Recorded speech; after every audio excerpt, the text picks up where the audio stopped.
नमस्कार दोस्तों, आज के इस वीडियो में जीपीएससी पेपर 2 का जो 10वां टॉपिक का दूसरा सब टॉपिक है झारखंड रिहैबिलिटेशन और रीसेटलमेंट पॉलिसी, उसको समझने का प्रयास करेंगे। ये पॉलिसी 2008 का है और इस पॉलिसी को हम लोग जो ओरिजिनल डॉक्यूमेंट है उसी से समझने का प्रयास करेंगे और आपको बीच-बीच में हम पीवाईक्यू भी बताएंगे ताकि आपको ये पता लगे कि जो ऑफिशियल डॉक्यूमेंट है उसी से सवाल बनाए अभी तक जाते रहे और आगे भी इसी से सवाल बनाए जाने की संभावना है।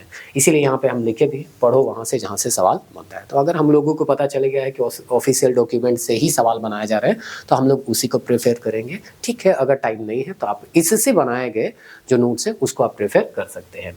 इससे रिलेटेड 57 MCQ जो है हम ऐप में डाल दिए हैं, तो इस पूरे वीडियो को देखने के बाद आप जाके क्वेश्चन बना लीजिए, आपको पता चलेगा जो भी इस वीडियो में आप देखें वो आपको कितना समझ में आया। पीपीटी नोट्स जो पीवाईक्यू है वो सब सारा चीज़ जो है आपको ऐप में मिल जाएगा। तो आप ऐप में अगर चाहे तो सारा जो सोर्स है उसको एक्सेस कर सकते हैं। चलिए एक एक करके चीज़ों को समझने का प्रयास करते हैं। सबसे पहले पॉलिसी का नाम यहाँ पे दिया गया है Jharkhand rehabilitation and resettlement policy 2008। 2008 का ये पॉलिसी है, इसीलिए सवाल एक बार पूछा भी गया है। अभी हाल ही में एक एग्जाम हुआ था 19 अप्रैल 2026 को 14 जेपीएससी, उसमें बहुत आसान सवाल पूछा गया कि ये पॉलिसी कब लाया गया था। तो 2008 में ये पॉलिसी को लाया गया था। अब इस पॉलिसी का नाम है झारखंड रिहैबिलिटेशन एंड रीसेटलमेंट। तो रिहैबिलिटेशन और रीसेटलमेंट किसको किया जाएगा? अगर किसी को विस्थापित किया जा रहा है तो सबसे पहले उसको पुनर्वास करवाया जाएगा, मतलब एक जगह दिया जाएगा जिसमें उसको स्थापित किया जाएगा, घर वगैरह उनको दिया जाएगा। फिर सेटल्ड किया जाएगा। सेटल्ड किया मतलब आजीविका का साधन हो सकता है उसका छिन गया हो, विस्थापित होगा तो आजीविका का साधन छिनेगा ही छिनेगा, तो उसको सेटल्ड किया जाएगा ताकि वो जो है अपना आजीविका चला सके। जैसे कि आप अभी ये हम लोगों का वीडियो देख रहे हैं, आप क्यों ये वीडियो देख रहे हैं? आप चाह रहे हैं कि इस वीडियो को देखने के बाद एग्जाम हॉल में आप जाए तो इस टॉपिक से रिलेटेड कुछ क्वेश्चन दिखे तो आप उसको बहुत आसानी से बना पाए, एग्जाम आपका निकल जाए, आप मेंस दे, इंटरव्यू और फाइनल आपका सिलेक्शन हो, तो इससे आप सेटल्ड हो जाइएगा। तो उसी तरह से अगर किसी को विस्थापित किया जा रहा है तो उसको सेटल्ड भी किया जाएगा ताकि जिस तरह से पहले उसका आजीविका चल रहा था उसी तरह से विस्थापन के बाद भी उसका आजीविका चलते रहे। तो कोई भी पॉलिसी आता है तो पॉलिसी का कुछ उद्देश्य होता है, कुछ लक्ष्य होता है, उसी लक्ष्य को प्राप्त करने के लिए वो पॉलिसी जो है वो लाया जाता है। तो चलिए एक एक करके हम लोग उन सब लक्ष्य को समझने का प्रयास करेंगे या पॉलिसी का क्या क्या उद्देश्य है वो समझने का हम लोग क्या करते हैं, प्रयास करते हैं। तो सबसे पहले यहाँ पे हम लोग जानते हैं इस पॉलिसी में कितने चैप्टर हैं। तो टोटल कुल मिला के अगर हम देखें तो 9 चैप्टर हम लोगों को यहाँ पे देखने को मिलता है, जिसमें सबसे पहला चैप्टर जो है उसका सबसे पहला यहाँ पे हम कह सकते हैं जो आर्टिकल है वो प्रेमबल के बारे में बताता है। तो जैसे अभी आपको हम कहें कि बहुत आसान सवाल यहाँ पे पूछा गया है 2026 के एग्जाम में, तो कभी कभी टफ सवाल भी पूछे जाते हैं, आर्टिकल से भी सवाल पूछे जाते हैं। तो आपको पूरे वीडियो को देखना है और समझना है कि कैसे कैसे कहाँ कहाँ सवाल बनाए गए हैं और इससे आपको आइडिया हो जाएगा कि आगे आने वाले समय में किस तरह के सवाल जो है आपको एग्जाम में देखने को मिलेंगे। तो फर्स्ट पैराग्राफ जो प्रेमबल है वो बताता है इस पॉलिसी को लाने का क्या कारण था। तो इस जो पूरा डॉक्यूमेंट है उसको आप गूगल से डाउनलोड भी कर सकते हैं और स्क्रीनशॉट जो हम यहाँ पे यूज किए हैं वो क्लास नोट्स में हम डाल दिए हैं। इस तरह से बॉक्स बनाया हुआ है तो आपको ज़्यादा मेहनत नहीं करना पड़ेगा, जो भी इंपॉर्टेंट फैक्ट है वो घेरा हुआ, आप उसको देखिएगा तो भी आपका जो काम का चीज़ है वो आपको मिल जाएगा जल्दी में। तो यहाँ पे अगर हम पढ़े तो पता चलता है, यहाँ पे दिया गया है कि झारखंड के हिस्ट्री को अगर हम देखते हैं तो हमको पता चलता है यहाँ बहुत सारे जो है मेनी अपराइजिंग यानी बहुत सारे विद्रोह देखने को मिलते हैं जो कि यहाँ के ट्राइबल पीपल और लोकल पीपल के द्वारा किए गए थे। अगर इसका मेन कारण हम यहाँ पे ढूंढने जाए तो सबसे मेन कारण यहाँ जो हम लोगों को मिलता है वो आउटसाइड इंटरफेरेंस है,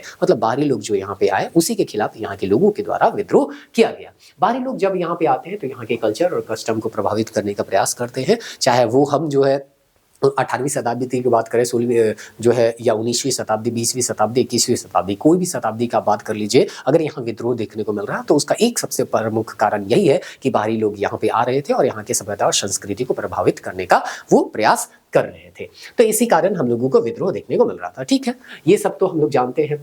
देश आज़ाद हो गया। आज़ाद होने के बाद यहाँ के जो ट्राइबल थे और जो लोकल पीपुल थे, जो कि हम सदान के तौर पे जिसको हम लोग जानते हैं, मतलब आदिवासी के साथ जो लगातार यहाँ पे रहते आ रहे हैं लंबे समय से, उसी को हम लोग सदान कहते हैं। वो लोग मिल के एक अलग राज्य का डिमांड करते हैं ताकि उनका फ्यूचर जो है वो ब्राइट हो। इसीलिए तो एक सेपरेट स्टेट का यहाँ पे डिमांड किया जाता है, जो भी ट्राइबल थे, लोकल थे वो, और ये ड्रीम भी ये क्या हो जाता है, फुलफिल हो जाता है। ये सब हम लोग जानते हैं नवंबर 2000 को। अब जब नया राज्य बन गया तो हम लोग ये चाह रहे थे कि हम लोग जिस उद्देश्य से राज्य का गठन किए हैं वो उद्देश्य का प्राप्ति हो जाए।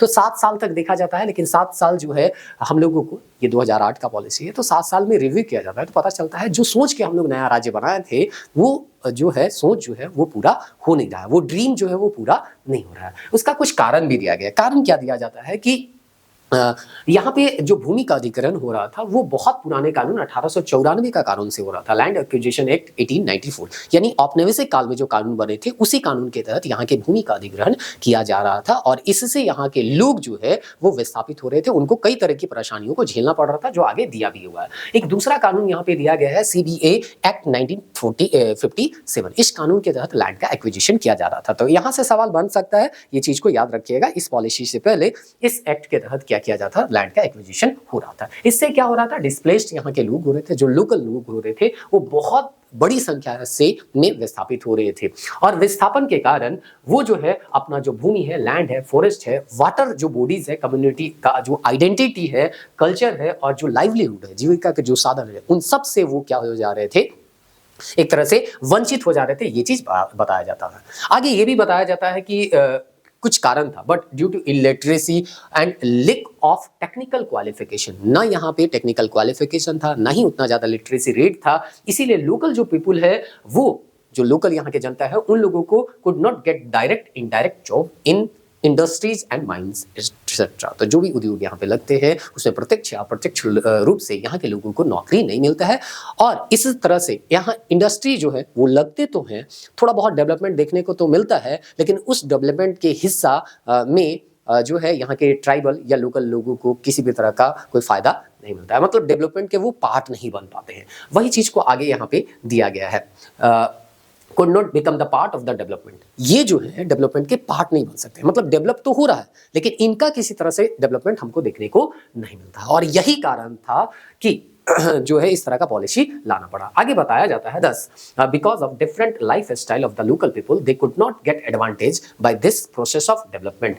ये जो प्रोसेस था डेवलपमेंट का, उससे ये जो है मतलब क्या कहें, इनको फायदा नहीं होता है क्योंकि इनका जीने का जो तरीका था वो तरीका भी क्या था, थोड़ा बहुत अलग था। इन द लास्ट 7 ईयर, चूंकि ये पॉलिसी 2008 का है तो पिछले 7 साल के बारे में ही ये बात करेगा, तो last 7 year after the creation of Jharkhand attempts to develop them also have not yield the desired result. तो जो रिजल्ट हम लोग चाह रहे थे वो रिजल्ट पिछले 7 सालों में हम लोगों को नहीं दिखा और इसीलिए यहाँ पे लास्ट लाइन में कहता है कि हम लोग ये पॉलिसी जो है रिहेबिलिटेशन रिसेटलमेंट पॉलिसी लेके आ रहे हैं। इसमें हम लोग क्या काम करेंगे, ensure the welfare of the affected people, कि हम लोग जो है जो अफेक्टेड लोग हैं उसका वेलफेयर, कल्याण के बारे में सोचेंगे और बैलेंस बनाएंगे किसके साथ, इन्वेस्टर के साथ। हम लोगों को इन्वेस्टर को भी बुलाना है। पिछले जो 3 वीडियो हम लोग देखे उसमें क्या देख रहे थे, इंडस्ट्रियल पॉलिसी में यही सब देख रहे थे कि कैसे ज्यादा से ज्यादा इन्वेस्टर को यहाँ पे लाए, वो लोग यहाँ पे इन्वेस्ट करेंगे तो क्वालिटी ऑफ लाइफ जो है इंप्रूव होगा, यहाँ के लोगों को रेवेन्यू के रूप में सरकार को पैसा मिलेगा और वही पैसा को सरकार क्या करेगी, यहाँ के लोगों के ऊपर खर्च करेगी और इस तरह से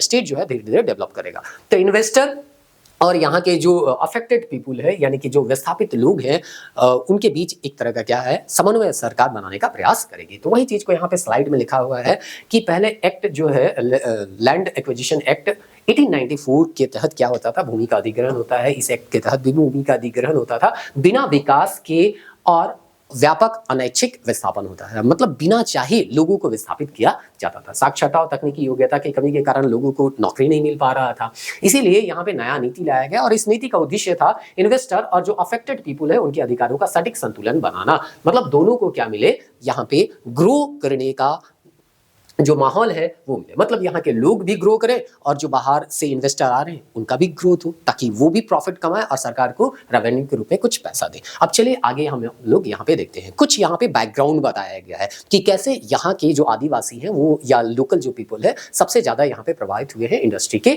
आने से, और जो विस्थापन की प्रक्रिया जो हम लोग पहले देख रहे थे उससे बहुत ज्यादा यहाँ के लोग प्रभावित हुए। उसका कुछ डाटा दिया गया। डाटा क्या देता है कि बताता है कि लगभग हम पूरे झारखंड का देखें तो 55% जो एरिया है वो शेड्यूल्ड एरिया के अंतर्गत आता है, जो 5th शेड्यूल जो है ना उसके अंतर्गत। तो इस तरह से ज्यादातर जो एरिया है वो 5th शेड्यूल के अंतर्गत आता है, और 5th शेड्यूल के अंतर्गत आ रहा है कहने का मतलब उसमें अनुसूचित जनजातियों की संख्या जो है वो ज्यादा है, और इस तरह से अगर वहां पे कोई इंडस्ट्री लगता है तो वो लोग विस्थापित होंगे, और इस तरह से सबसे ज्यादा जो प्रभावित लोग हैं वो अनुसूचित जाति जनजाति या यहाँ के जो लोकल लोग हैं वही लोग हैं। आगे यहाँ पे बताया जाता है कि ट्राइबल का स्थिति कैसे जो है वो खराब पहले भी था और लगातार जो है वो खराब होते जा रहा था। एक डाटा यहाँ पे दिया गया है, अगर हम 1931 का जनगणना देखें तो पता चलता है यहाँ पे 50% जो है वो एसटी का पॉपुलेशन था, जो घट के 2001 में 26 दशमलव कितना परसेंट हो गया, 3% हो गया। थोड़ा धुंधला दिख सकता है, बार बार कह रहे हैं, या तो ऑफिशियल डॉक्यूमेंट आपको मिल जाएगा, वो डाउनलोड करके खुद से पढ़ सकते हैं, और नहीं तो 11 रुपया खर्च कीजिएगा तो ऐप में जो ये चैप्टर है उसमें आपको मिल जाएगा। इस तरह से ये बॉक्स बनाया हुआ है ताकि आपको इंपॉर्टेंट फैक्ट जो है ढूंढने में ज्यादा परेशानी न हो। तो इस तरह से 50% जो था वो घट के 2001 में आप क्या कितना हो जाता है, लगभग जो है 70 साल में ये लोग जो है आधा हो जाते हैं। 50 से कितना 26%, तो मोटा मोटी हम कह सकते हैं आधे हो जाते हैं। 70 साल में इनका पॉपुलेशन आधा हो जाता है। आगे यहाँ पे दिया जाता है चूंकि इनका जो पॉपुलेशन था वो लगातार क्या हो रहा था, गिरते जा रहा था, कम होते जा रहा था, डिक्रीज होते जा रहा था, इसलिए लेजिस्लेटिव असेंबली में इनका जो रिजर्व सीट है शेड्यूल्ड ट्राइब के लिए उसको भी कम किया जा रहा था। उसका एग्जाम्पल भी दिया है, 32 से 28 किया गया 1971 का जो डिलिमिनेशन किया गया था उसमें। आगे दिया जाता है 28 से 21 किया गया था 2001 में। लोकसभा में भी इनका सीट को रिड्यूस किया गया, 7 से 5 किया गया 1971 में, और 2001 का जो डिलिमिनेशन कमीशन आया था उसमें भी बोला गया था कि 5 से घटा के आप क्या कर दीजिए, 4 कर दीजिए, लेकिन ऐसा हुआ नहीं। अभी भी हम लोग जानते हैं 14 में से जो 5 सीट जो है वो एसटी के लिए रिजर्व है। तो इस तरह से यहाँ पे बताने का प्रयास किया जा रहा था कि कैसे एसटी का पॉपुलेशन प्रभावित हुआ है, चाहे वो राजनीतिक रूप में देखे चाहे वो लोकल रूप में हम देखे वो सब सारा चीज। अब चलिए चैप्टर 1 में तो जो भी थोड़ा बहुत इंट्रोडक्शन था वो सब बताने का प्रयास किया गया। अब चैप्टर 2 की ओर शिफ्ट कर रहे हैं, मतलब पॉलिसी के आप मेन पार्ट में आ रहे हैं। ये सब चीज तो बता दिया कि हाँ ये प्रॉब्लम था, तो अब ये पॉलिसी हम लोग ला रहे हैं। तो इस पॉलिसी में क्या क्या मुख्य उद्देश्य है या क्या क्या नियम कानून है वो सब एक एक करके हम लोग देखने का प्रयास करते हैं। तो सबसे पहले यहाँ पे दिया गया objective of the Jharkhand rehabilitation and resettlement policy. Objective क्या उद्देश्य से इस जो पॉलिसी है उसको लाया जा रहा है। सबसे पहले बताया जा रहा है हम लोग जहां तक प्रयास करेंगे ये हम लोगों का प्रयास होगा मिनिमम डिस्प्लेसमेंट, मतलब ऐसे जगह में हम उद्योग लगाए जहां पे लोग जो है बसे हुए नहीं है, बंजर जमीन या जो खाली जमीन है उसमें हम लोग ज्यादा प्रेफर करेंगे कोई भी जो इंडस्ट्री लगाना है उसके बारे में। तो मिनिमम डिस्प्लेसमेंट करने का हम लोग प्रयास करेंगे, और एडिक्वेट रिहेबिलिटेशन हम लोग इंश्योर करेंगे कि वो रिहेबिलिटेट हो, मतलब अगर विस्थापित किया जा रहा है तो सही तरीके से उसको कहीं बसाया भी जाए, इस चीज का यहाँ पे हम लोग प्रयास करेंगे, एक अच्छा पैकेज उनको मिले, ये सब हम लोग क्या करेंगे, प्रयास करेंगे। उसके बाद स्पेशल केयर के बारे में यहाँ पे है protecting right of the weaker section. अगर कोई वीकर सेक्शन है तो उसका जो मूल अधिकार है उसको हम लोग क्या करेंगे, प्रयास करेंगे वो अधिकार उसका ना छीने। Specially member of schedule tribe and schedule caste, schedule tribe और शेड्यूल कास्ट सबसे ज्यादा प्रभावित लोग हैं, वीकर सेक्शन है, तो इनके राइट्स का हम लोग क्या करेंगे, ख्याल रखेंगे और उनको जो है बचा के रखने का प्रयास करेंगे। Provide better standard of living, making concentrate effort to providing sustainable income of the affected family. तो यहाँ पे बोला जा रहा है स्टैंडर्ड ऑफ लिविंग जो है उसको बेहतर जीवन जो जीने का असर है उसको हम बेहतर करने का प्रयास करेंगे। दूसरा चीज जो भी अफेक्टेड यहाँ पे फैमिली है उनका इनकम जो है वो इतना हो जाए कि अपने जीविका को वो बहुत बेहतर तरीके से ले जा सके, आगे जी सके, वो भी हम लोग क्या करेंगे, ख्याल में रखेंगे। तो ये सब सारा चीज यहाँ पे दिया गया है ऑब्जेक्टिव। अब देखिए इस ऑब्जेक्टिव से एक सवाल जो है अभी पूछा गया है, वो सवाल हम लोग यहाँ पे देखते हैं और आपको पता चलेगा कि कैसे ऑफिशियल डॉक्यूमेंट से सवाल बनते हैं। तो चलिए वो तो जो सवाल था बहुत आसान था, ये पहले देख लीजिए। 6 मुख्य उद्देश्य था, न्यूनतम विस्थापन हो, विस्थापन कम से कम करना है, उचित पैकेज मिलना चाहिए, कमजोर वर्गों का सुरक्षा करना है, जीवन स्तर में सुधार करने का प्रयास करेंगे, योजना का एकीकरण करेंगे, विकास और पुनर्वास यहाँ में शामिल करना, आपसी सहयोग करके अधिग्राही निकाय परिवार को सामंजस्य संबंध बनाना, ये सब है। अब इसे एक सवाल देखिए यहाँ पे पूछा गया है, यहाँ पे हाँ पहला झारखंड पुनर्वास और पुनर्स्थापन नीति 2008 के उद्देश्यों में शामिल किया है। ये 2024 का 11 से 13 जेपीएससी में पूछा गया है कि उन परियोजना के उद्देश्य से भूमि के न्यूनतम क्षेत्र का अधिग्रहण। डायरेक्ट देखिए यहाँ पे पूछा गया मिनिमम जो यहाँ पे लैंड है, मिनिमम जो है वो डिस्प्लेसमेंट हम लोग करने का क्या करेंगे, प्रयास करेंगे। तो वही चीज है कम से कम न्यूनतम क्षेत्र का अधिग्रहण करेंगे, कम से कम क्या होगा, विस्थापन होगा। जहां तक संभव हो बंजर या कम उर्वरा भूमि वाली गैर सिंचित भूमि का परियोजना में स्थापित करना। जहां तक संभव हो एससी एसटी की भूमि, बहुफसली और सिंचित भूमि का इस्तेमाल यथासंभव नहीं करना। तो सबके राइट्स का हम पालन करेंगे, तो इस तरह से उपयुक्त सभी। तो वो चीज अगर पढ़े हुए रहिएगा तो इसका आंसर जो है अब बहुत आसानी से दे सकते हैं। तो चलिए इसको देखने के बाद आगे हम लोग जो यहाँ पे दिया गया है वो देखते हैं। तो इस तरह से चैप्टर 2 खत्म हो गया। चैप्टर 1 जो था वो आपका एक तरह से इंट्रोडक्शन था, प्रीएम्बल था, पूरा हिस्ट्री के बारे में बताया गया कि हिस्ट्री का क्या, या यहाँ के प्रभावित लोगों के बारे में बताया गया।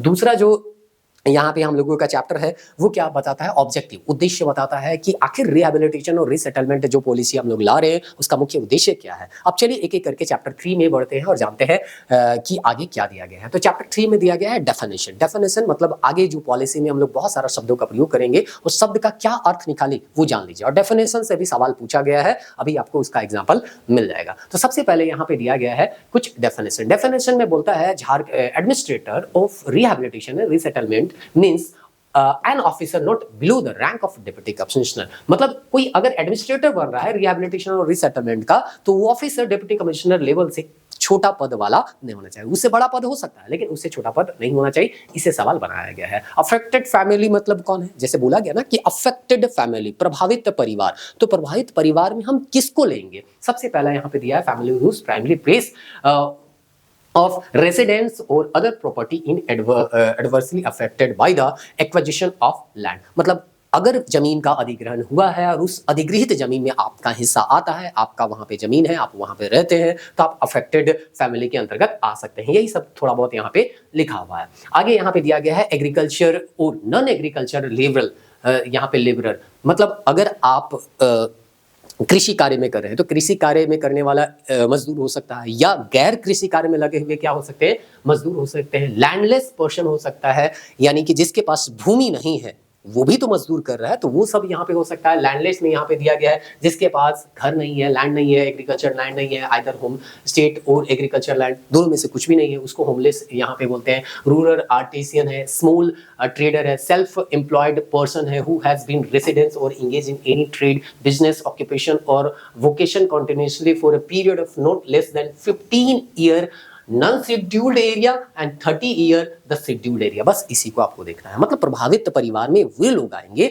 जो जिनका जमीन छीन रहा है, या एग्रीकल्चर और नॉन एग्रीकल्चर लेबरर आ सकते हैं, लैंडलेड पर्सन भी आ सकता है, लैंडलेस जिसके पास भूमि नहीं है वो लोग भी आ सकते हैं अफेक्टेड फैमिली के अंतर्गत। और उसमें कुछ ब्रैकेट में दिया गया है कौन कौन है। अब इसके साथ एक कंडीशन दिया गया है। कंडीशन क्या दिया गया है कि अगर नॉन शेड्यूल्ड एरिया है तो वहां पे आपको कम से कम 15 साल रहना होगा, तब आप अफेक्टेड फैमिली के अंतर्गत आइएगा। और शेड्यूल्ड एरिया में आप रह रहे हैं तो वहां कम से कम आप लगातार 30 वर्षों से रहते आ रहे हैं, तब अफेक्टेड फैमिली के डेफिनेशन में आइएगा। तो ये सब चीज आपको ध्यान में रखना है, इस सबसे क्वेश्चन बनता भी है, अभी आपको हम दिखाएंगे भी। अफेक्टेड एरिया तो एरिया, अफेक्टेड फैमिली आपको बताया गया। एरिया मतलब क्या होगा, वो विलेज और locality notified by the state government under paragraph 6.1। तो 6.1 में जो नोटिफाई किया गया है एरिया वो अफेक्टेड एरिया के अंतर्गत आएगा। यहीं से सवाल जो है आर्टिकल से पूछा गया है, आगे कहीं ना कहीं होगा तो हम बता देंगे।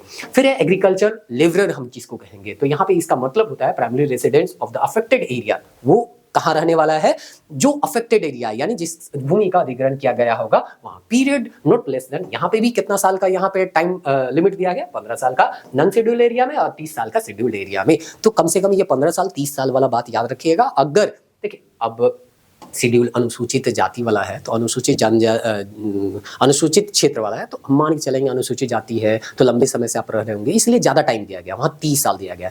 और नॉन शेड्यूल्ड एरिया है, गैर अनुसूचित है, तो हो सकता है आप 10-15 साल से भी रह रहे हैं, तो अफेक्टेड फैमिली के अंतर्गत आ सकते हैं, एग्रीकल्चर लेबरर के अंतर्गत आ सकते हैं। तो 15 साल और 30 साल वाला जो क्राइटेरिया है वो थोड़ा सा याद रखिएगा। प्रभावित परिवार में यहाँ पे दिया है प्रत्यक्ष नुकसान संपत्ति, जिनका प्राथमिक निवास संपत्ति अधिग्रहित हो गया, मतलब प्रत्यक्ष रूप से ही आपका जमीन छीन लिया गया हो, वैसे लोग तो अफेक्टेड फैमिली में आएंगे ही आएंगे। वैसे लोग भी आएंगे जो आश्रित है, भूमिहीन है, या जो आजीविका चलाने के लिए वहां पे रह रहे हैं, जैसे कि कृषि कार्य, गैर कृषि मजदूर हो गए, कारीगर हो गए, छोटे व्यापारी। यहाँ पे भी एक कंडीशन है, अगर गैर अनुसूचित क्षेत्र में कम से कम 15 वर्ष निवास कर रहे हैं तभी आपको अफेक्टेड फैमिली या प्रभावित परिवार के अंतर्गत रखा जाएगा, या अनुसूचित क्षेत्र में 30 साल रहिएगा तब, और नहीं तो फिर नहीं। अब ये 15 साल और 30 साल कहां से डिफाइंड होगा, तो जो ग्राम सभा है वो प्रमाणित करेगा कि आप कितना साल से इस गांव में रह रहे हैं, ठीक ना। चलिए, एग्रीकल्चर लैंड जो है वो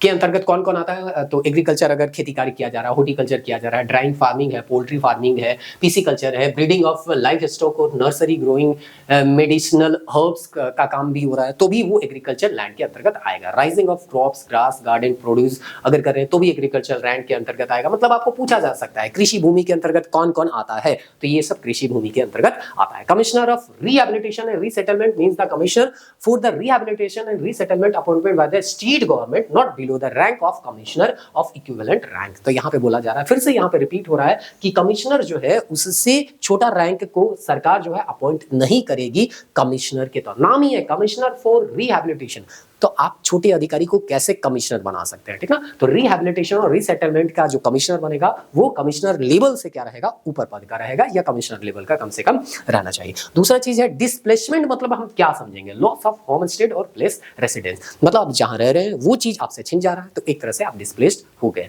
फैमिली, अब फैमिली का मतलब हम क्या समझेंगे, परिवार। तो परिवार का मतलब समझेंगे सबसे पहले वो व्यक्ति समझेंगे, हिज और हर जो है स्पाउस, यानी कि उसका पति या क्या हो सकता है, पत्नी हो सकता है, अनमैरिड सन हो सकता है, अनमैरिड डॉटर हो सकता है, अनमैरिड ब्रदर हो सकता है, अनमैरिड सिस्टर हो सकता है, and also include nuclear family है। मतलब अगर कोई न्यूक्लियर फैमिली है तो ये भी फैमिली के अंतर्गत आता है। और बाकी चीज फैमिली के अंतर्गत कौन कौन आते हैं, ये चीज आपको यहाँ पे दे दिया गया है, आप इसको ध्यान रखिएगा। यहाँ से सवाल अभी पूछा गया है वो हम आपको बताएंगे। तो देखिए यहाँ पे दिया गया है, सबसे पहले वो व्यक्ति, वो व्यक्ति हो सकता है, महिला हो सकता है या पुरुष हो सकता है। तो अगर महिला है तो उसका पति, पुरुष है तो उसका पत्नी। फिर अनमैरिड उसका क्या होगा, बेटा बेटी जो भी होगा, अनमैरिड डॉटर है, अनमैरिड मैरिड नहीं है यहाँ पे, अनमैरिड है ना, तो ये चीज कीजिएगा। अनमैरिड उसका ब्रदर हो सकता है, अनमैरिड सिस्टर हो सकता है, और न्यूक्लियर फैमिली जो है इसको हम लोग यहाँ पे रखते हैं। तो वही चीज यहाँ पे सवाल पूछा गया है। देखिए झारखंड पुनर्वास के अनुसार परिवार में शामिल कौन है, तो उनका जीवन साथी, उनके अविवाहित पुत्र और पुत्रियां, उनके अविवाहित भाई और बहनें, तो सभी हो गए। ये भी 11 से 13 जेपीएससी में पूछा गया था।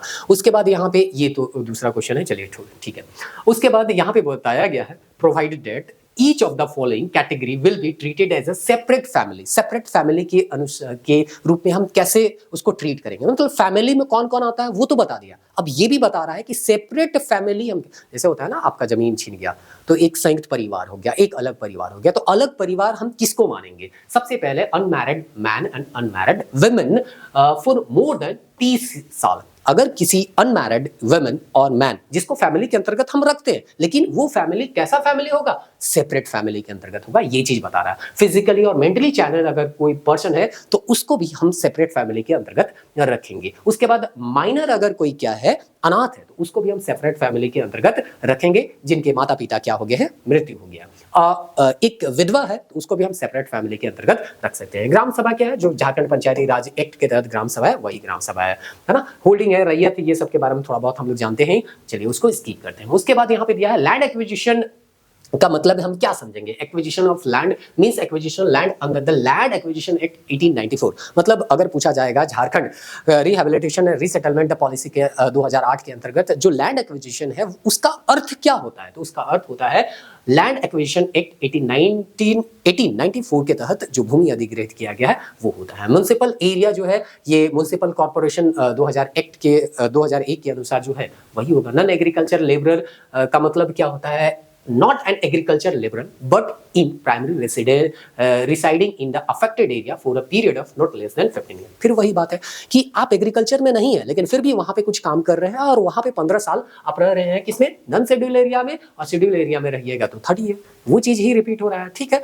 यहाँ और भी बहुत सारा चीज दिया गया, आप खुद से चाहे तो पढ़ सकते हैं, ये सब सारा चीज डेफिनेशन है। प्रोजेक्ट मतलब क्या समझेंगे, परियोजना मतलब क्या समझेंगे, जैसे होता है ना कि कोई परियोजना लाया जा रहा है तो उसका मतलब है involves involuntary displacement of the people which relate to sector iron, steel, aluminium, power generator, cement, include such other project so notified by government. तो नोटिफाई किया जाएगा। एक चीज ये भी दिया गया है, यहां से सवाल बन सकता है, project shall not include any land acquisition for industrial area development authority industry area. मतलब इयाडा जो हम लोग पहले पढ़ चुके हैं उसके अगर द्वारा किसी भूमि का अधिग्रहण किया जा रहा है तो उसको हम परियोजना के अंतर्गत नहीं रखेंगे। ये सवाल नहीं पूछेगा, ये सवाल पूछेगा कि परियोजना के अंतर्गत किसे नहीं रखा जाता है रिहैबिलिटेशन और रीसेटलमेंट पॉलिसी में। तो ये सब चीज जो है बहुत इंपॉर्टेंट है, यहाँ से संबंधित सवाल जो है हम बना के दे भी दिए हैं, 57 क्वेश्चन आप देखिएगा तो आपको जो हम बता रहे हैं उसको एक बार बना के देखिए, वहां पे पता चलेगा कि यहाँ पे हम क्या क्या बताए हैं। अभी बताते समय तो लगेगा चलो ठीक है, यहाँ से बनेगा नहीं से बनेगा, कभी कभी समझ में नहीं आता, लेकिन क्वेश्चन बनाते हैं ना तब समझ में आता है कि अभी जो पढ़ रहे हो उससे कितने अच्छे अच्छे सवाल जो है बनाए जा सकते हैं। चलिए चैप्टर 4 की ओर बढ़ते हैं। चैप्टर 4 जो है सोशल इंपैक्ट असेसमेंट SIA के बारे में बताता है। कोई भी प्रोजेक्ट होगा तो उसका SIA क्या होगा, बनेगा सोशल इंपैक्ट असेसमेंट, मतलब सामाजिक रूप में क्या इंपैक्ट पड़ रहा है वो चीज हमको क्या करना है, जानना है इसके द्वारा। तो यहां पे बोला है whenever it is desired undertake new project or expansion of existing project which involve involuntary displacement of 100 more than families is project administrator shall ensure the social impact assessment SI। कुल मिला के बस इतना याद रखना है कि अगर किसी तरह का कोई न्यू प्रोजेक्ट हो रहा है या पुराना जो प्रोजेक्ट है उसका एक्सपेंशन हो रहा है जिसके कारण 100 फैमिली से ज्यादा फैमिली क्या हो रहे हैं, विस्थापित हो रहे हैं, तो उसका सोशल इंपैक्ट असेसमेंट होगा, है ना। सामाजिक जो भी प्रभाव पड़ रहा है उसका हम लोग जानकारी रखेंगे। SIA report shall be prepared such performance as may prescribed considering various alternatives, मतलब जो भी तरीका होगा उसके तरीके से हम लोग यहाँ पे करेंगे। एक चीज यहाँ पे दिया गया है टाइम लिमिट, SIA कितने दिनों में किया जाएगा, तो विद इन 30 डे। तो ये जो है 30 साल में 30 दिन में, 30 साल में नहीं, 30 साल में SIA रिपोर्ट जो है तैयार किया जाएगा। मतलब ऐसा नहीं रिपोर्ट पे रिपोर्ट बन ही रहा है, 5 साल तक रिपोर्ट बन रहा है, वैसा नहीं, 30 दिन में आपको रिपोर्ट जो है SIA बना के दे देना। While undertaking a social impact assessment the state government through administrators shall inter alia take into consideration an impact that the project will have on public and community properties, assets and infrastructure, particularly roads, public transport। मतलब इस सब में यही सब चीज पता चलेगा कि क्या क्या प्रभावित हो रहा है, ड्रेनेज सिस्टम, सैनिटेशन है, source of safe drinking water, source of drinking, ये सब से सारा चीज जो है इसमें इंक्लूडेड रहेगा। तो बहुत आसान सवाल यहाँ पे पूछा गया कि 2008 के अनुसार जो झारखंड पुनर्स्थापन पुनर्वास नीति 2008 है उसके अनुसार SIA को किस प्रकार परिभाषित किया गया, सोशल इंपैक्ट असेसमेंट। तो कभी आसान सवाल मिलेगा, कभी टफ सवाल आपको देखने को मिलेगा। इसके साथ साथ एक और असेसमेंट किया जाएगा, इन्वायरमेंट इंपैक्ट असेसमेंट, मतलब सामाजिक रूप में क्या प्रभाव पड़ रहा है किसी इंडस्ट्री के लगने से, वो तो हम लोग जानेंगे ही जानेंगे, ये भी जानने का प्रयास करेंगे कि इससे पर्यावरण को कितना ज्यादा क्या हो रहा है, प्रभाव पड़ रहा है। तो इस तरह से दोनों में बैलेंस बना के चलेंगे। ऐसा नहीं है कि इंडस्ट्री लगाए जा रहे हैं और पर्यावरण को पूरा प्रदूषित किए जा रहे हैं। दोनों चीज पे क्या करेंगे हम लोग, यहाँ पे असेसमेंट जो है वो तैयार करेंगे और पब्लिक हियरिंग करेंगे। प्रोजेक्ट अफेक्टेड एरिया, मतलब जिस भी एरिया में ये प्रोजेक्ट लग रहा है उस एरिया में जो भी प्रभावित परिवार है वहां पे हम लोग क्या करेंगे, इस पे डिस्कशन करेंगे कि क्या सही है, क्या नीति है, क्या बदलाव करना चाहिए, क्या जो भी डिस्कशन होगा वो विद इन 30 डे में हमको क्या करना है, डिस्कशन करना है। The public hearing shall be completed with in the, तो SIA जो है वो भी 30 दिन में बनना है और SIA बनने के बाद पब्लिक हियरिंग भी 30 दिन में करना है, मतलब यहाँ पे डिले नहीं करना है, ठीक ना। तो इस तरह से यहाँ पे दिया गया है ये SIA और EIA। तो SIA पूछा गया है, हो सकता है EIA भी पूछे, इन्वायरमेंट इंपैक्ट असेसमेंट, तो ये सब चीज को आपको ध्यान में रखना है। उसके बाद जो SIA रिपोर्ट होगा उसको एग्जामिन करवाया जाएगा इंडिपेंडेंट मल्टीडिसिप्लिनरी एक्सपर्ट ग्रुप। जो एक्सपर्ट ग्रुप है वो एग्जामिन करेंगे कि यहाँ पे जो प्रभाव हो रहा है उसमें कुछ फेरबदल करना है, नहीं करना है, कुछ सुधार करना है, क्या होगा क्या नहीं होगा, वो सब सारा चीज पे वो क्या करेंगे, अपना एक रिपोर्ट तैयार करेंगे। तो इस तरह का कुछ कॉपी जो होता है वो कहाँ पे जाना है, ministry of environment and forest, क्योंकि इन्वायरमेंट इससे प्रभावित होते हैं इसलिए एक कॉपी जो है उनके पास भी जाता है। SIA clearance shall be accord by the commissioner of resettlement and rehabilitation as per the produce within procedure within a maximum period of 30 days from the date of public hearing। तो वही चीज है, अब तुक्का मारना चाहे तो थोड़ा बहुत यहाँ पे 30 दिन का तुक्का क्या कर सकते हैं, मार सकते हैं। तो वही चीज दिया गया है, सामाजिक प्रभाव SIA बनेगा, 100 परिवार, 100 या 100 से ज्यादा परिवार प्रभावित होंगे तो बुनियादी सुविधा, सड़कें, परिवहन, जल निकासी और सुरक्षित पेयजल, सामुदायिक संपत्ति जैसे पंचायत स्कूल, सामुदायिक केंद्र है, शमशान, कब्रिस्तान, संस्कृति और आजीविका, चराई, भूमि, वन, ये सब जो है बिना क्लियरेंस और अधिग्रहण नहीं किया जाएगा। संस्था को नीति पालन के लिए लिखित वचन देना पड़ेगा कि अगर ये सब जो प्रभावित हो रहा है तो उसको हम कैसे जो है हैंडल करेंगे। आगे दिया गया है SIA प्रक्रिया का समय सीमा, रिपोर्ट तैयार करने में 30 दिन लगना चाहिए एजेंसी को। EIA के साथ इसको जोड़ा जाएगा। फिर NGO विशेषज्ञ, SC ST सचिव, अधिग्राही निकाय इसका क्या करेंगे, समीक्षा करेंगे कि क्या है क्या नहीं है। SIA क्लियरेंस जो है 30 दिन में इसको क्लियरेंस भी देना है। चलिए चैप्टर 5 की ओर बढ़ते हैं, appointment of administrator and commissioner for resettlement and rehabilitation, power and function. तो यहाँ फिर से कमिश्नर के बारे में है। कमिश्नर के बारे में ऑलरेडी हम लोग यहाँ पे पढ़ चुके हैं कि जो रीसेटलमेंट एंड रिहैबिलिटेशन का जो कमिश्नर होगा वो कमिश्नर लेवल से क्या होगा, ऊपर पोस्ट का होगा। तो वही चीज दिया गया है, not below the rank of deputy commissioner, यहाँ पे दिया गया है respect that project and officer not below the rank of deputy commissioner to be the administrator for resettlement and rehabilitation. तो ये सब सारा चीज यहाँ पे दिया गया है। आगे यहाँ पे दिया गया है provided that in case of project involving involuntary displacement less than 100 family, अगर 100 से कम फैमिली का यहाँ पे क्या हो रहा है, विस्थापन हो रहा है, तो डिप्टी कमिश्नर सेल रिस्पॉन्सिबल, तो उसके लिए डीसी ही क्या होंगे, रिस्पॉन्सिबल होंगे। और 100 से ज्यादा है तो डिप्टी कमिश्नर से क्या होना चाहिए, ऊपर का अधिकारी यहाँ पे होना चाहिए। ये चीज यहाँ पे दिया गया है। तो वही चीज है कमिश्नर फॉर, इसके लिए हम लोग 100 से अधिक होगा तो डीसी रैंक के अधिकारी या उससे ऊपर होगा, 100 से कम होगा तो डीसी क्या करेंगे, उसका देखरेख करेंगे। मुख्य कार्य सर्वेक्षण करना, पुनर्स्थापन करना, खोजना और पैकेज वगैरह काम जो है इन अधिकारियों को दिया जाता है। चैप्टर 6 है resettlement and rehabilitation plan. Plan के बारे में दिया गया है, it shall declare by order area village और localities as an affected area within 15 days. ऐसा ये जो है मतलब वो क्या करेगा, 6.1 हमेशा आ रहा है ना, नोटिफाई करेगा कि एसआईए क्लियरेंस के बाद कि हाँ ये अफेक्टेड परिवार है, यहाँ है, कौन कौन गांव है, कितना एरिया, वो सब सारा चीजें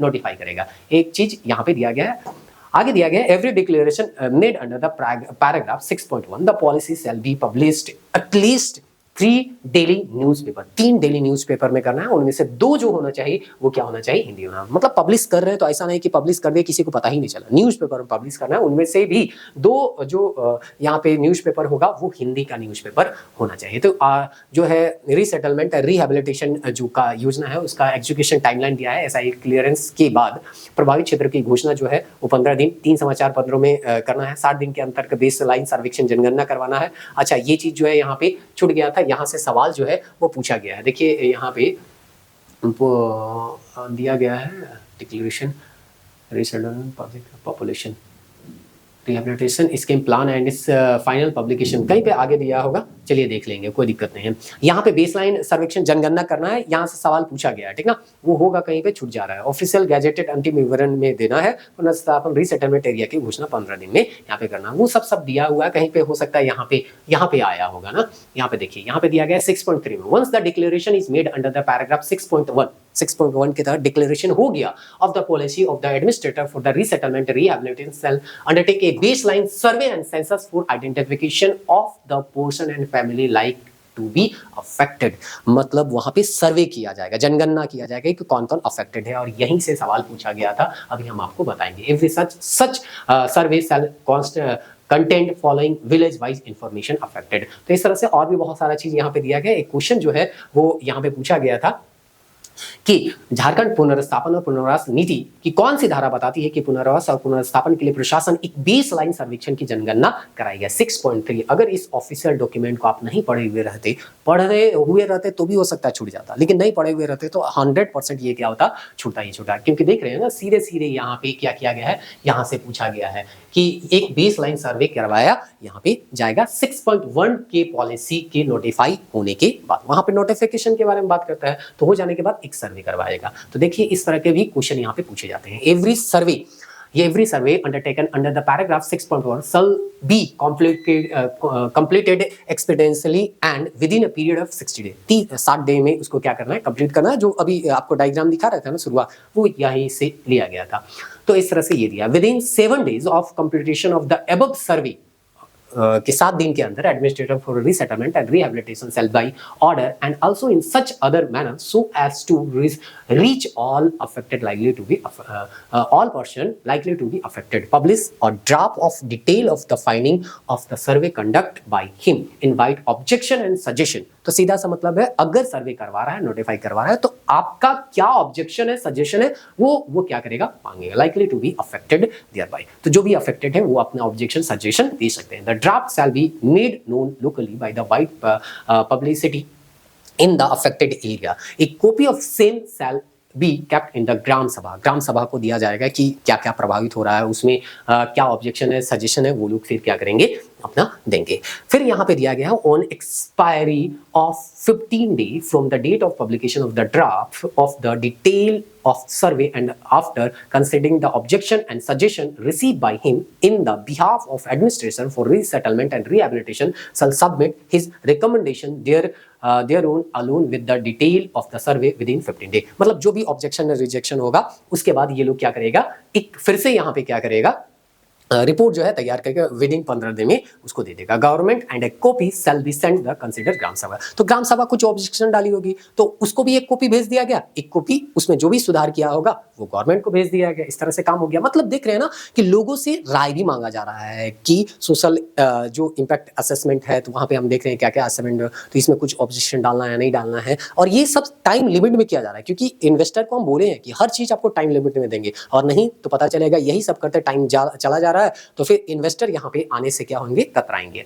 with in 30 day from the date of receipt of the detail of the survey and recommendation of the administrator for the resettlement and rehabilitation, the state government shall publish the final detail of survey in official gazette। तो इस तरह से यहाँ पे बोला जा रहा है 30 दिन के अंदर अंदर ये सब जब ऑब्जेक्शन सजेशन सब मिल जाएगा, एक कॉपी ग्राम सभा में चला जाएगा, एक कॉपी गवर्नमेंट के पास चला जाएगा, तो उसके बाद ये लोग जो है 30 दिन के अंदर अंदर पब्लिश कर देंगे। तो वही चीज जो है यहाँ पे हम जो है यहाँ पे दिए हुए थे, यहाँ पे ये जो दिया हुआ था ना वो यही चीज था, ठीक ना। कुछ चीज आ गया था, कुछ चीज छुटा हुआ था, तो यहाँ पे है ओरिजिनल डॉक्यूमेंट, आप खुद से भी इसको थोड़ा बहुत पढ़ सकते हैं।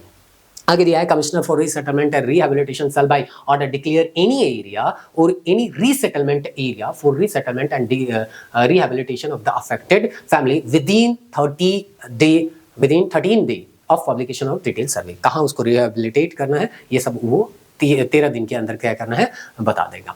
फिर can not be transfer to any other project land compulsory acquired by the, मतलब वही बात है कि जिस प्रोजेक्ट के लिए आप भूमि लिए हैं उसी प्रोजेक्ट के लिए आपको यूज करना है, दूसरे में आपको ट्रांसफर नहीं कर देना है। तो ये चीज यहाँ पे दिया गया है।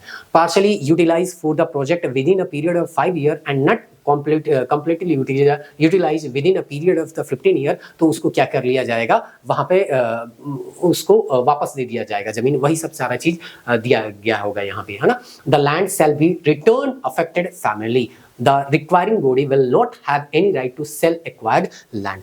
एक्वायर्ड लैंड के लिए हम आपको पैसा दे दिए हैं, कहीं दूसरा जगह दे दिए हैं, अब उसको हम क्या कर रहे हैं, काम ही नहीं कर रहे हैं। प्राइमरी यूटिलाइजेशन थोड़ा बहुत भी वहां पे प्रोजेक्ट में 5 साल के अंदर काम नहीं किए तो भी हम क्या कर देंगे, जो अफेक्टेड फैमिली उसको वापस कर देंगे। और कंप्लीटली यूटिलाइज आप अगर 15 साल में नहीं कर पाते हैं तो भी जमीन वापस हो सकता है। तो यहाँ पे कहा जा रहा है भाई आप किसी का जमीन ले रहे हो तो 5 साल के अंतर्गत अंदर अंदर आप काम शुरू कर दो, कम से कम काम शुरू कर दो और 15 साल में काम कंप्लीट कर दो। कोई भी कारखाना या इन्वेस्टर है तो 15 साल से कितना ही टाइम लगेगा, तो उतना दिन में अगर कोई प्रोजेक्ट जो है तुम शुरू नहीं कर पा रहा है तो फिर फालतू का जमीन लिया है। अब तुम बोलेगा कि हम जो है जमीन लिए हैं तो हम किसी और को बेच दे, तो नहीं बेच सकता है भाई। अधिग्रहित किया है जिस काम के लिए वही काम कर सकता है, बेच भी नहीं सकता है। ये नहीं कहेगा कि हम इसका पैसा तो दे ही दिए हैं तो हम इसको बेच के अपना पैसा वापस कर देंगे, ये भी नहीं करना। तुम्हारा डूबा तो डूबा, है ना। जो जमीन है लिया गया अधिग्रहित तो जिस कार्य के लिया गया है वही कार्य करना है, और नहीं तो वापस करना पड़ेगा आपको जमीन। तो वही चीज लेके आया है कि भूमि सुरक्षा और वापसी का यहाँ पे नियम भी है। मतलब ऐसा नहीं कि जमीन जो है प्रोजेक्ट नाम पे अधिग्रहित किया जाए और उसका किसी दूसरे काम में उसका उपयोग किया जा रहा है। सरकार को वापसी अन्य परियोजना हेतु यहाँ पे मूल मालिकों को वापसी अन्य परियोजना, तो यहाँ पे बोलता है 5 वर्षों तक काम शुरू नहीं करेगा तो भी, 15 वर्षों तक उपयोग नहीं करेगा तो भी अधिग्रहित जमीन जो है वो वापस हो सकता है। तो ये सब सारा चीज यहाँ पे दिया गया है। चलिए आगे देखते हैं चैप्टर नंबर 7 और जो है 9 तक है तो 8 और 9 देखना है।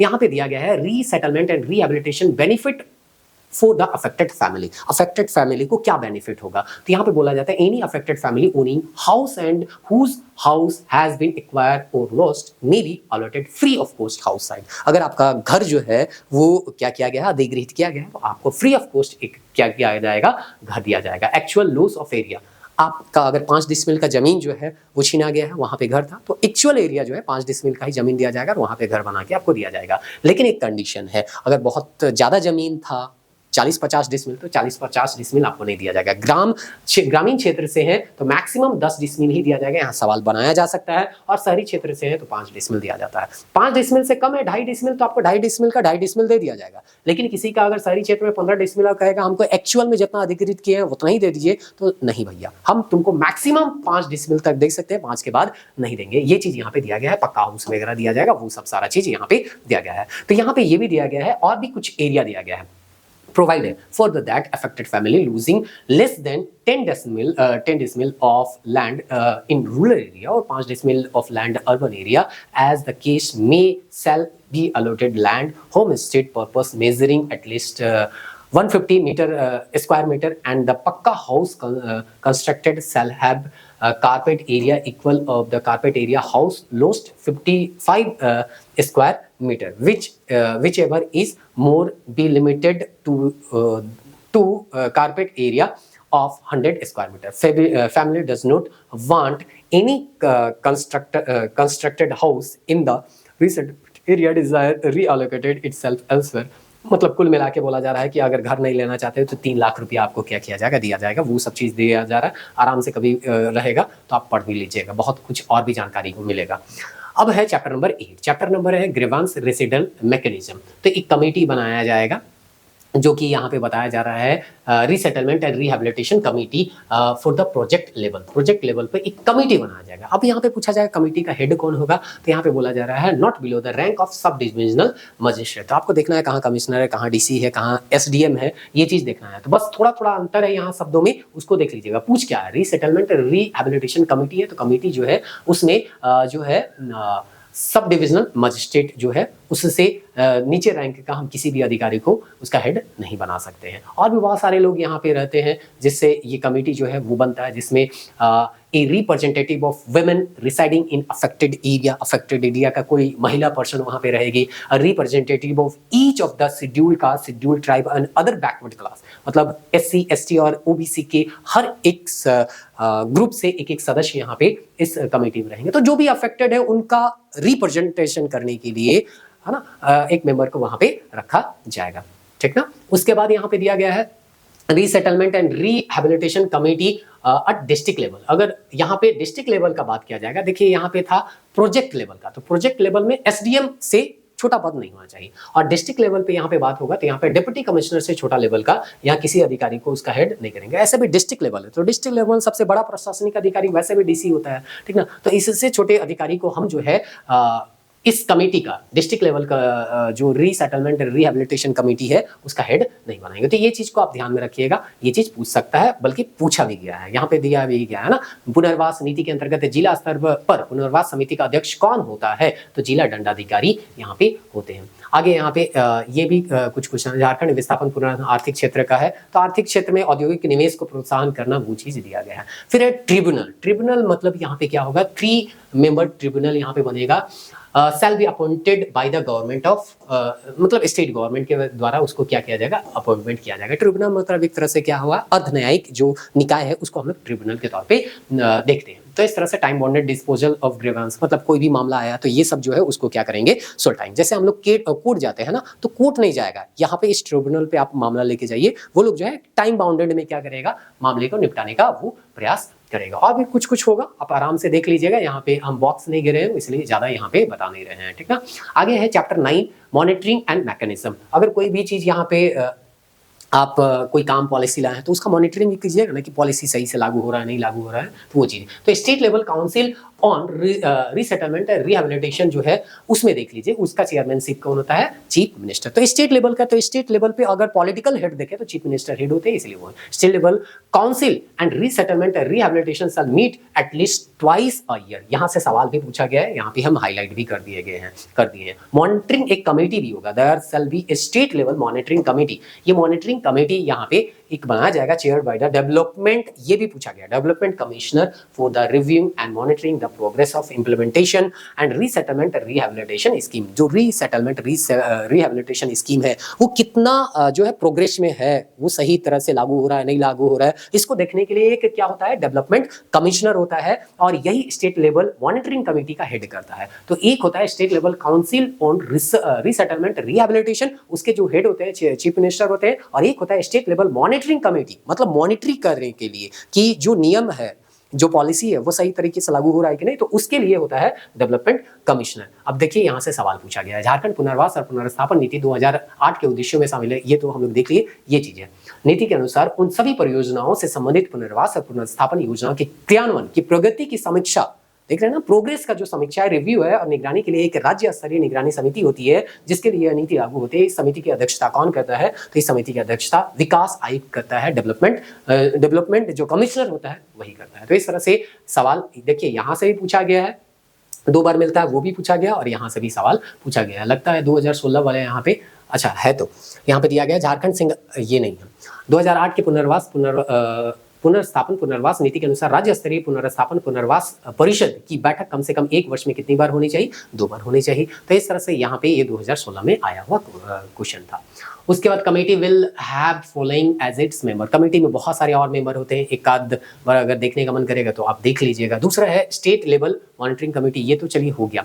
फिर है इंफॉर्मेशन शेयरिंग, जो है इंफॉर्मेशन शेयरिंग के बारे में कुछ दिया गया। All information on displacement and rehabilitation resettlement with name of the affected person and detail of the rehabilitation and resettlement package shall be placed in a public domain, मतलब सारा चीज जो है पब्लिक डोमेन में होना चाहिए कि कौन व्यक्ति जो है अफेक्टेड है नहीं है, वो सब सारा चीज होना चाहिए। ग्राम सभा, पंचायत एक्सेट्रा, प्रोजेक्ट अथॉरिटी, ये सब चीज यहाँ पे दिया गया है। उसके बाद यहाँ पे और दिया गया है कुछ, department of revenue and land reform government of Jharkhand will be nodal department of the state government for the purpose of implementation and execution of this policy, मतलब ये जो अभी हम लोग पॉलिसी पढ़ रहे हैं उसको इम्प्लीमेंटेशन करने के लिए कौन जो मंत्रालय है वो यहाँ पे काम करेगा, तो department of revenue and land reform ये मंत्रालय है। उसके बाद यहाँ पे ये सब दिया गया है। आर.एस. पोद्दार सेक्रेटरी थे by order of the government governor of Jharkhand, इस तरह से यहाँ पे दिया गया है। अभी जो भी हम बताए उससे रिलेटेड अगर एमसीक्यू बनाना है तो आप जरूर ऐप में जाइए। और हम फिर से एक बार कह रहे हैं कि आप पेपर 2 का तैयारी बहुत ही कम इन्वेस्टमेंट में कर सकते हैं। आपको पूरा वीडियो जो हमारे चैनल में यहाँ पे मिल जाएगा। मिशन जेपीएससी के नाम से हम लोग ये चैनल ये जो प्लेलिस्ट जो है वो बनाया है। पेपर 2 के हर टॉपिक को हम सीक्वेंस वाइज यहाँ पे क्या किए हैं, कवर किए हैं। वैसा ही टॉपिक को हम छोड़े हैं जो कि हम लोग हिस्ट्री, ज्योग्राफी और कल्चर में ऑलरेडी आपको बता चुके हैं। तो अच्छा है ना कि आप वो चीज़ वहाँ पढ़ लिए। अब जो चीज़ वहाँ नहीं पढ़े उसको यहाँ पे आप क्या कर रहे हैं, सीक्वेंस वाइज पढ़ रहे हैं। जब आपको केवल जेपीएससी देना है तब ये वीडियो सीरीज को देखना है, और जब दूसरे एग्जाम दे रहे हैं तब झारखंड का हिस्ट्री, ज्योग्राफी केवल क्या कीजिए, कल्चर देखिए। आपको जब एग्जाम देना होगा जेपीएससी तो यहाँ पे स्पेशली एक फोल्डर बनाया ओनली फॉर जेपीएससी, उसको दीजिए। यहाँ पे आपको दिक्कत नहीं होगा। यहाँ पे पेपर 2 का हर टॉपिक जो कि हम फिर से बोल रहे हैं हिस्ट्री, ज्योग्राफी और कल्चर में पढ़ा है, उसका क्वेश्चन यहाँ पे नहीं मिलेगा। बाकी सारा क्वेश्चन जो यहाँ पे पढ़ना है वो सीक्वेंस वाइज आपको मिल जाएगा। और जेएसएससी का एग्जाम वगैरह देते हैं तो हिस्ट्री, ज्योग्राफी, कल्चर ये सब का आप क्या कर सकते हैं, एग्जाम ये सब का टेस्ट दे सकते हैं। टेस्ट देने के बाद एग्जाम देने चाहिए। तो इस तरह से मात्र एक टेस्ट है और इसे जेपीएससी, जेएसएससी जितना भी झारखंड का एग्जाम आप दे रहे हैं सबका यहाँ पे क्या हो रहा है, प्रैक्टिस हो रहा है और इससे आपका तैयारी हो रहा है। तो बहुत ही कम समय में बेहतर तैयारी कराने का हम लोग प्रयास कर रहे हैं। कॉन्सेप्ट वाइज जा रहे हैं, प्रीवियस ईयर क्वेश्चन को ध्यान में रखते हुए हर चीज आपको हम बताने का प्रयास कर रहे हैं। तो आप भी प्रयास कीजिए कम निवेश, कम इन्वेस्टमेंट करके ज्यादा से ज्यादा आउटपुट जो है वो प्राप्त करने का। चलिए मिलते हैं नेक्स्ट वीडियो में। हम लोग नेक्स्ट वीडियो में इसका जो अन्य एक पॉलिसी कहा गया ना, अन्य पॉलिसी, 2 पॉलिसी तो दिया गया है और अन्य नीति जो है वो दिया गया है। तो अन्य नीति में जो सरेंडर पॉलिसी है उसके बारे में हम थोड़ा बहुत चर्चा करेंगे और इस तरह से ये टॉपिक हम लोग खत्म करेंगे। मिलते हैं नेक्स्ट वीडियो में, तब तक लीजिए।